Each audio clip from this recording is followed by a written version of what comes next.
In Gracie Jiu-Jitsu, belts are awarded in the following order: white, blue, purple, brown, black, black and red, and then full red. According to our grandfather, Grandmaster Gracie, a blue belt should be awarded to anybody who can effectively defend themselves in a real street fight. Now that you have completed the Gracie Combatives course, and you have perfected the most important street-tested techniques of Gracie Jiu-Jitsu, you qualify to be tested for promotion to blue belt. The easiest way to be evaluated is to film yourself conducting all 5 blue belt qualification drills, and then either send us the video or upload these videos to the internet for them to be evaluated by one of our certified Gracie Combatives instructors. For precise instructions on the video evaluation process, go to www.gracieacademy.com. If you'd rather do your blue belt qualification test in person, you can go to gracieacademy.com and find a certified training center in your area. Once you pass the blue belt qualification test using either of these 2 methods, your name will be added to the list of certified Gracie Jiu-Jitsu belt holders. And we're going to send you your blue belt in the mail along with a certificate of authenticity that proves you earned it the hard way. So you would be an official blue belt. As official as it gets, okay? Pass the test and it's all yours. Designed to test your effectiveness in the execution of all the Gracie combative techniques, these 5 blue belt qualification drills will be used to determine your eligibility for promotion. Once you perfect these drills, you can have your performance evaluated by a certified Gracie Combatives instructor in either of the 2 methods described in the previous section.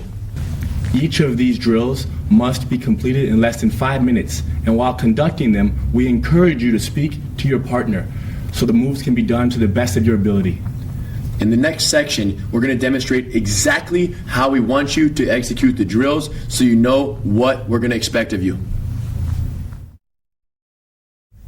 In this drill, you will be required to demonstrate all the mount techniques, and you must do so in the exact order that we will show you now, starting with the mount escapes. First escape is trap and roll. We have 3 variations. Standard, punch block variation,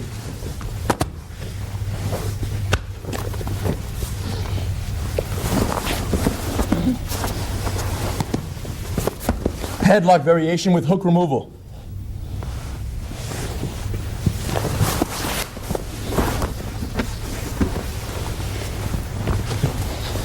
elbow escape, standard,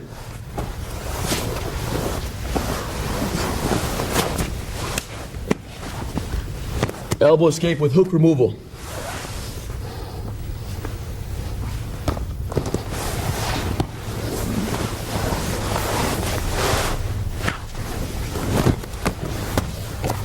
elbow escape with fish hook,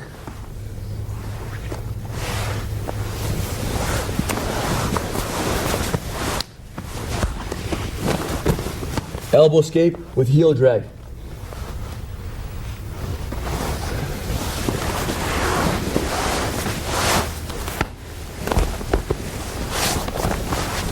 control strategies, starting with standard mount positional control. Side to side, check the base. Effective hip pressure, effective hooks. The low swim, stiff arm, high swim. Taking the back.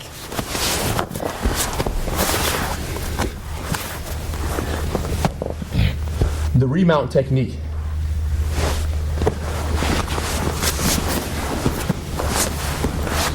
Headlock counters from the mount.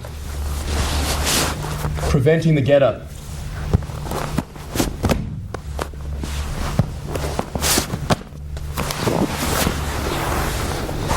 Back mount finish.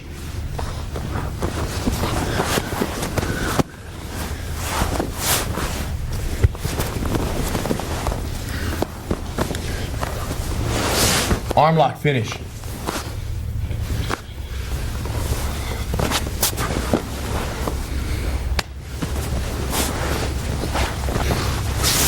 Submission techniques, starting with Americana bench arm lock.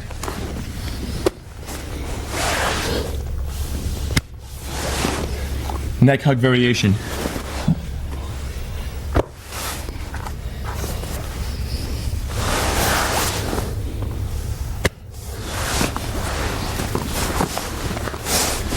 Rear naked choke.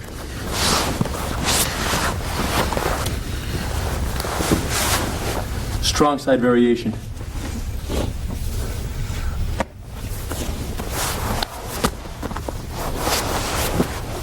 Weak side variation.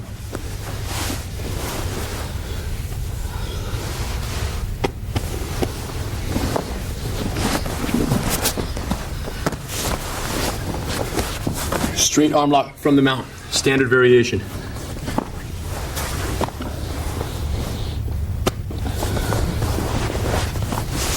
Side variation.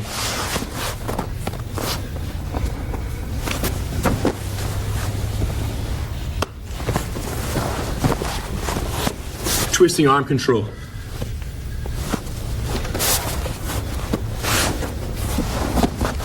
Back mount variation.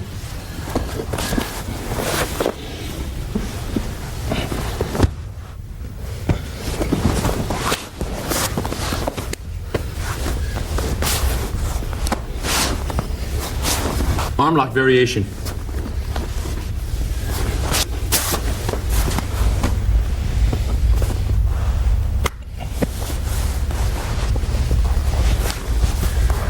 In much less than 5 minutes, we did it. You can do it. Nice and slow. You're allowed to talk to your partner. Every technique in the exact order you just saw. Watch again if you need to. There it is. Now we will demonstrate the specific sequence of techniques for drill number 2.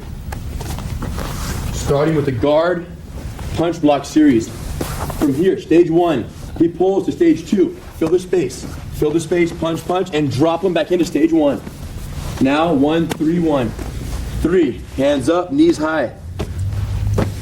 1, 4, 1, 5. From stage 5, movement. Rollover technique. Rollover technique, other side. Stage 5 entry. Back to stage 1. Now, guard submission strategies. Starting with the triangle, stage 1.5 setup. He punches the body.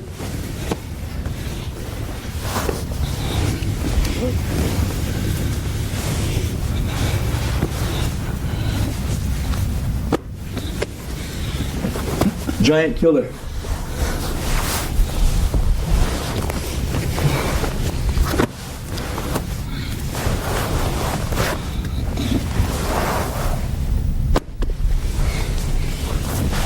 Arm lock from the guard, low variation.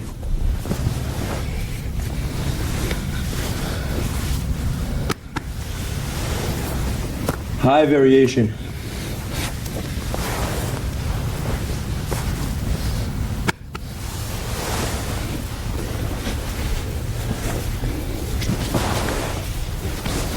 Triangle transition.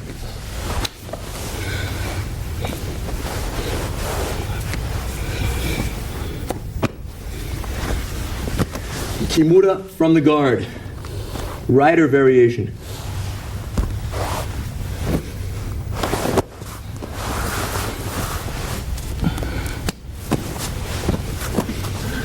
Forced variation.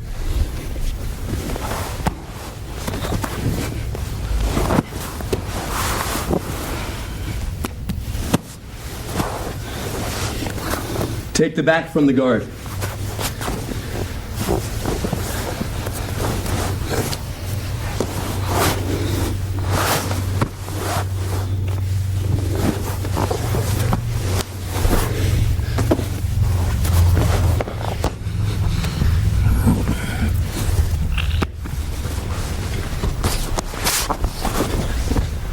Sweeps from the guard. Elevator sweep. Standard variation.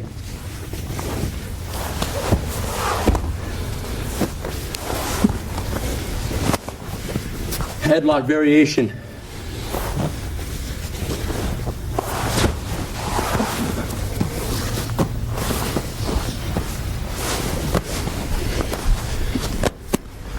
Double ankle sweep. Knee thrust variation.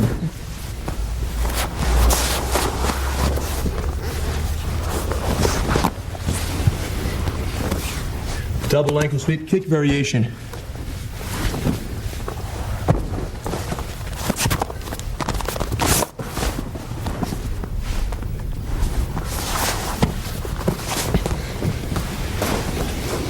Hook sweep.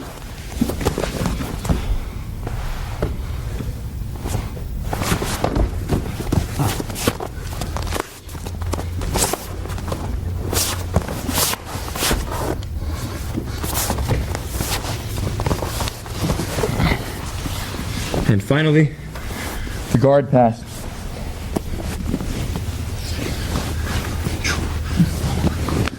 Double underhook guard pass.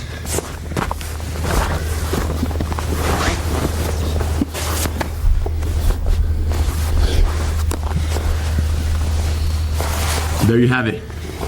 Guard control strategies, guard submissions, guard sweeps, and guard passes. Now it's time for the side mount sequence. And remember, do it in the exact order that we're demonstrating now. Starting with positional control strategies. From the side mount. Standard positioning, wide, low base positioning here with your feet wide. Roll prevention, hand and foot. Guard prevention. Mount transition.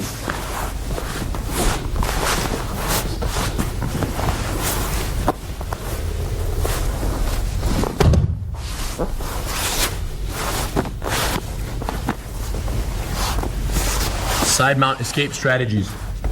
Shrimp escape. Block and shoot variation.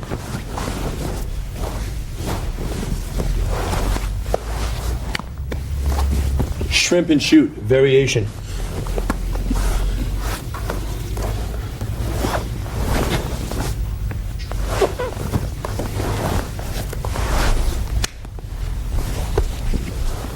Punch block variation.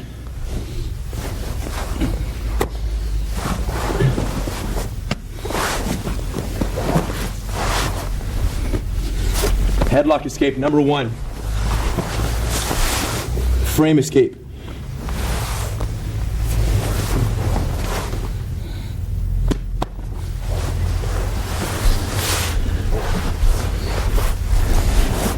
Scissor failure.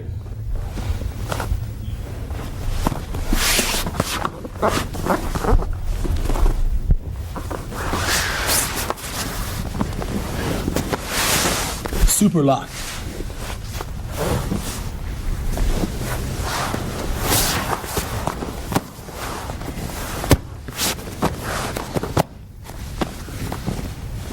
Headlock escape number 2.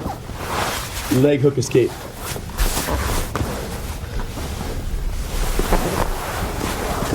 Standard variations.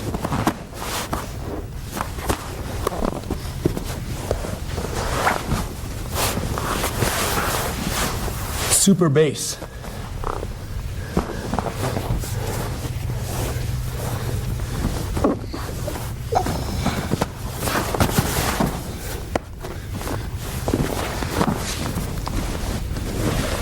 Punch block variation.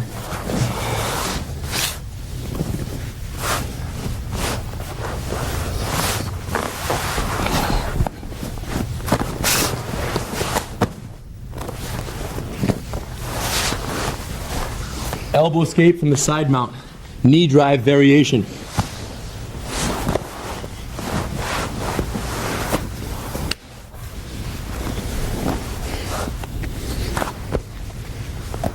Elbow escape from the side mount. High step variation.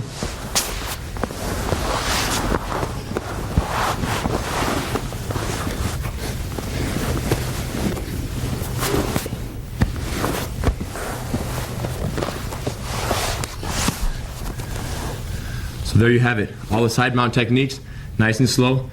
Make sure you follow the exact sequence we just demonstrated. This is the sequence we want you to follow when demonstrating the standing techniques, starting with the distance control strategies. Clinch on an aggressive opponent.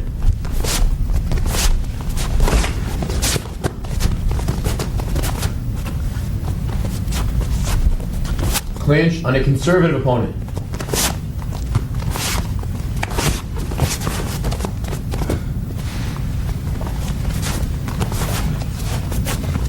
Defense against the haymaker punch.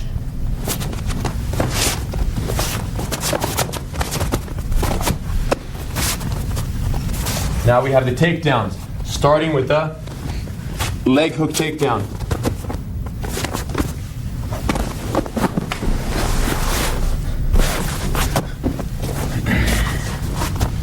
Body fold takedowns.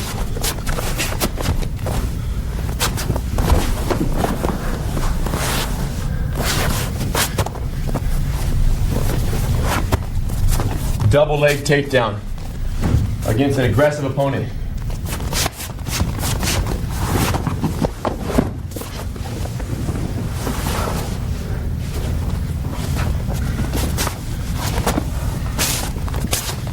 Double leg conservative opponent.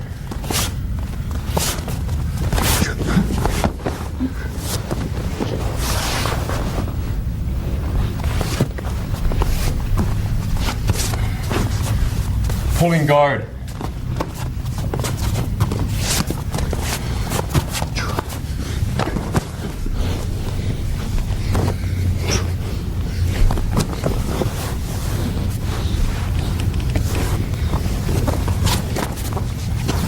Rear takedown.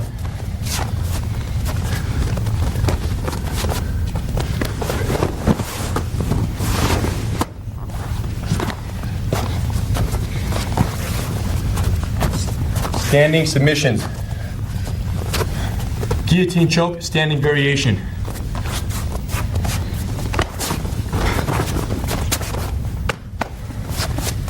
Guillotine choke, guard variation.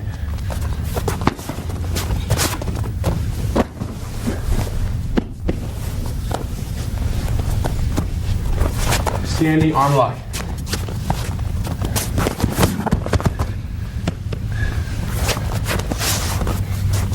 Standing submission counters.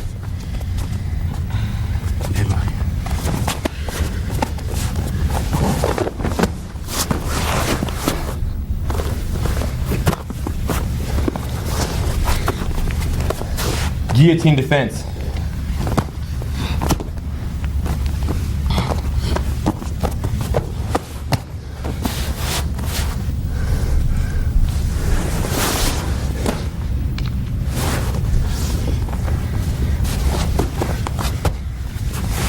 Standing techniques, nice and slow.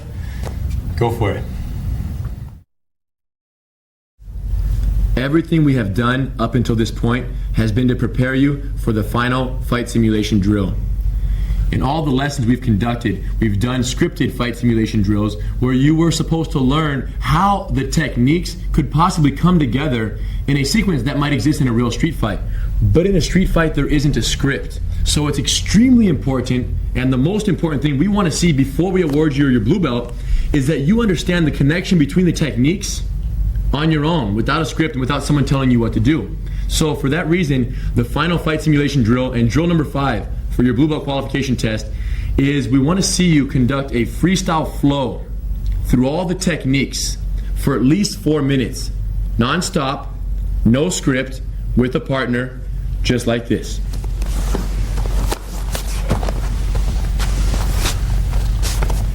I'm going to call out the techniques that I'm doing as I go. I'm just going to name the moves we're using so you see how, without a script, we just kind of freestyle through this. But when you demonstrate your sequence, you're allowed to talk to your partner, but there's no need to announce the techniques the way I'm doing right now. Observe how the bad guy, myself, I'm acting as real as possible. It's very important to help him execute his moves the way he's learned. It's completely cooperative. Together you're working to create a natural flow and connect the moves from one to another in sequences that we may or may not have learned up until this point.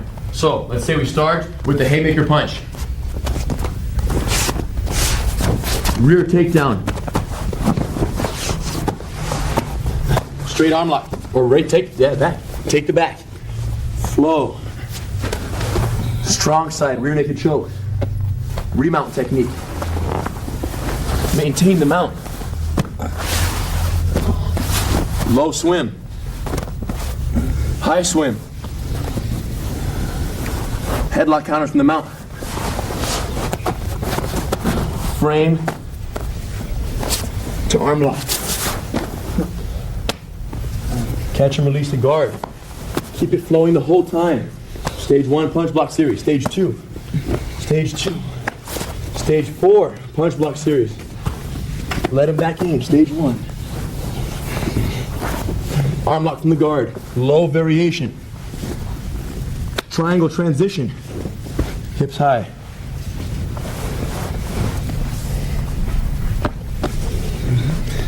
Allow your partner to side mount. Just keep it flowing. Headlock. Frame escape. Extended arm. Scissor variation. Side mount follow up. Side mount control. To the knees. Transition to the mount. Twisting arm control. Arm lock finish. Catch and release. Stage 5. Rollover technique. Movement. 4 and drop. Take the back from the guard. We're giving each other advice as we flow. We coach each other as we flow. Work the angle. Chop. Taking the back. Shoulder get up. Stay low. Strong side. Rear naked choke. Spin to guard. Elevator sweep. So we just call it and go. Side variation, straight arm lock. Hand up. Let's do a triangle. Protect, stage 1. From here, giant killer. Hold the wrist. Secure the wrist.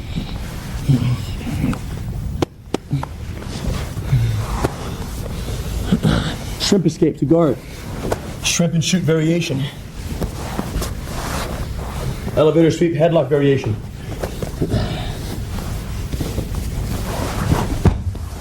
Headlock counter from the mount. Prevent the get up. Distraction to back mount. Weak side variation. Rear naked choke. Spin to guard.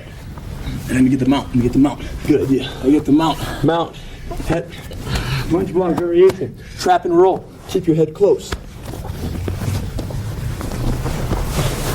Close guard pass. Posture. Distract. Tuck the elbows. Control. Modified side mount. Transition. Cooperative rollout. Cooperative rollout. Side mount. Side mount. Elbow escape. Elbow escape. Stage 4. Hook sweep.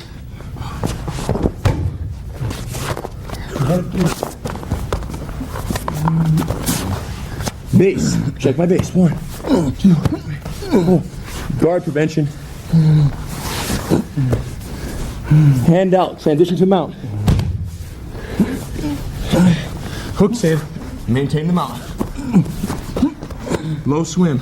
Take the back from the mount. Control. Fall off. Cooperative fall off. Double ankle sweep. Kick variation. Stand up. Conservative. Double leg. Side mount. Base. Knees in tight. Mount.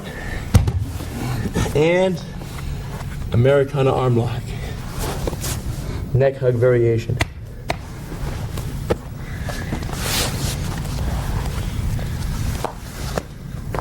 So, now you have an idea. You can tell we were both contributing to the flow. That's completely okay and encouraged that you guys work together to just throw the techniques together. What we really want to see is that whatever comes at the person doing the techniques, they're ready for it. You're ready for any technique from any position. So try to change positions as often as you can. Get to as many different positions. Side mount, mount. I allow Heat on the mount sometimes. He gets side mounted. Wherever we end up, you want to make it happen. Now, we're going to When these videos are submitted or when you conduct this test, what we're looking for is not intensity or competition amongst the two people conducting the drill. Really what we want to see is fluidity, relaxation, precision, and how many techniques you can include. We want to see as many different variations of all the techniques as possible. You're not going to include all of them, but in a 4-minute freestyle flow, final fight simulation drill, you should include a lot of them. So let it flow. Make sure you're extremely relaxed. It's not a competition. You're actually working together. See it more as a dance. Connection of the techniques than fighting against one another. And you can go from standing to the ground, back to standing, back to the ground. No reason why not. Get up, do the guillotine defense. Don't forget the moves such as the guillotine defense or the standing headlock or letting someone mount you. Naturally, you're going to want to prevent the mount, but you saw how I asked Henner, let me mount you, because escaping the mount is extremely important. Very important. So doesn't matter. As long as you flow, include as many techniques as you can, and be very creative. Have fun with it, guys. Practice, and we can't wait to see what you have to offer. And if it's good enough, you guys know what's happening. Blue belt's coming your way.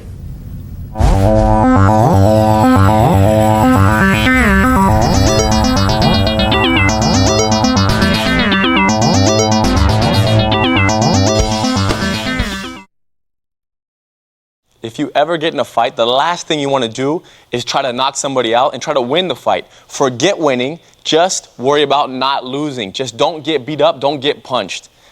If you ask my grandfather how he defeated those giants that he fought way back in the day, generations ago, he says, I never beat anybody. They lost.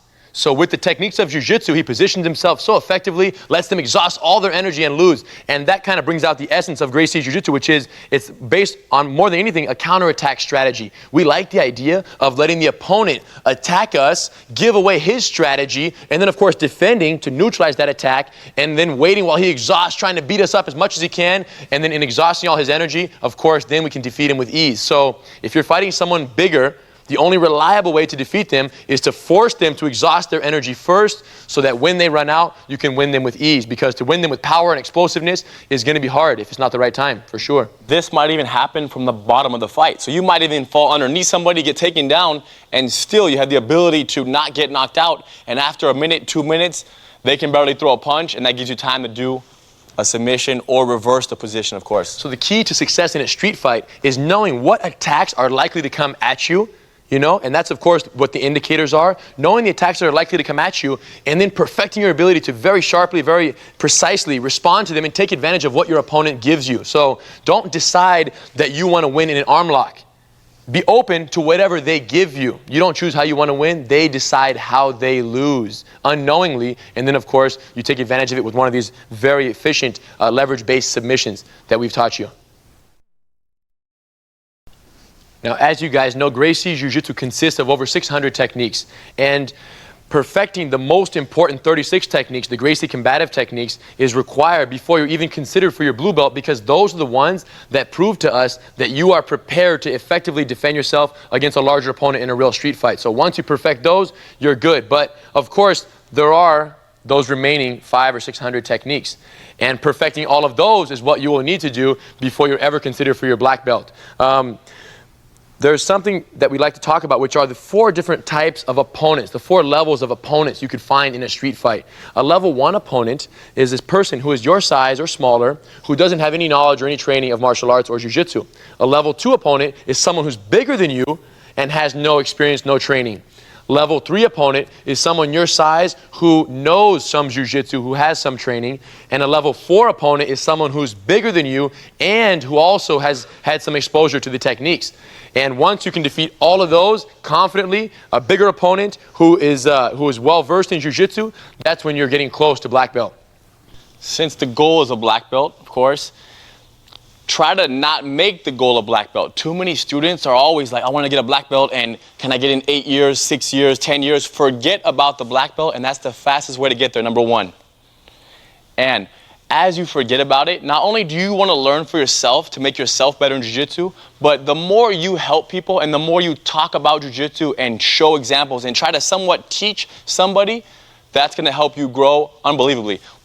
Part of the reason why we're so comfortable and we're so fluid and so good is because we've been teaching jiu-jitsu since we were 6 years old, 7, 8 years old. So helping even each other. I'll be 6, he's 4, and I'm helping him at 6. I'm 10, I have my own 5-year-old student, so that really helped, and that's why we are. It doesn't matter what point you are at, or what point you are at in your careers, your jiu-jitsu careers.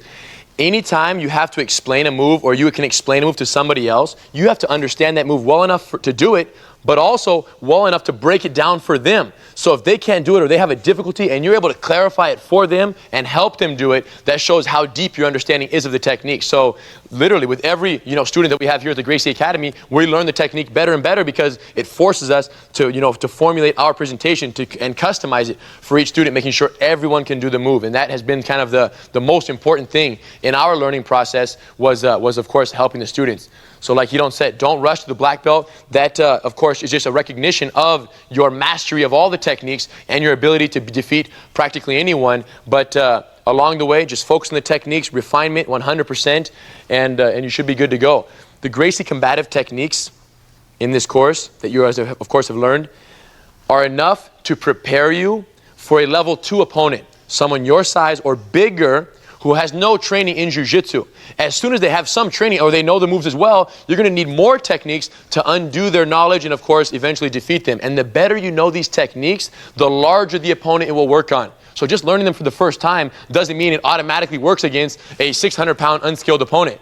Okay, so you learn them, perfect them, and the sharper you get with the execution, the bigger the opponent it works on. And, of course, that is the final goal, to beat a much larger unskilled opponent, but also eventually, once you master that, to be able to defeat someone your size or even bigger who has some exposure to jiu-jitsu. Now, if the person is bigger than you and they know more jiu-jitsu than you and they're sharper and they're better than you, then you have a problem. So perfect your jiu-jitsu to such a level that you can undo or defeat any larger opponent. And to that note, you never stop perfecting it. My grandfather is 94, 95, and he, till today, he'll come to me and say, Hidon, look at this new move right here. Something he kind of not really created a whole new move, but a variation of something.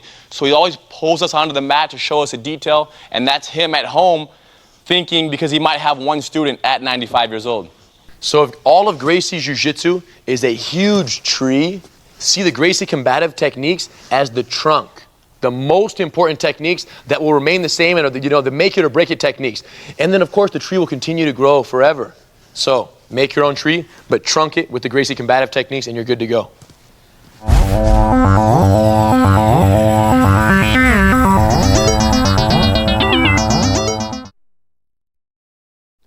People often wonder whether or not they need to learn a striking art to complement their techniques of Gracie Jiu-Jitsu. And the answer is no. Gracie Jiu-Jitsu is a complete art in itself. And the strategy of Gracie Jiu-Jitsu is to avoid getting knocked out at all costs, control your opponent, and then submit them with a leverage-based strategy.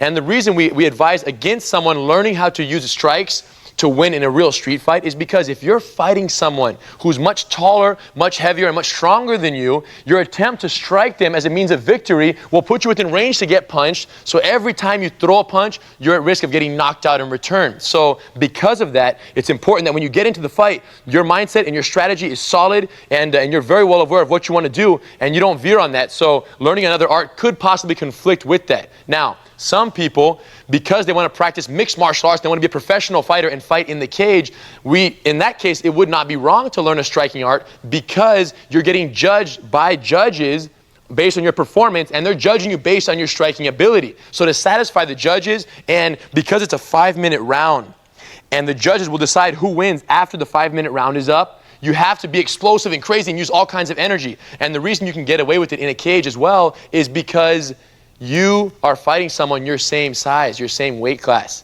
But if you use that same explosive, crazy, very energetic strategy in a street fight against a larger opponent and you exhaust in 7 minutes because you were trying to knock them out so crazy, you're kind of out of luck because now you have no more energy. There is no judge to save you or give you points for your thrown punches that missed. And now you're going to rely on, of course, your leverage-based techniques of jiu-jitsu. So we advise you save the energy up front and focus on the techniques. If you go back and you watch the first couple Ultimate Fighting Championships, you see that that's when you really don't need striking because when the fight goes to the ground, the fight stays on the ground.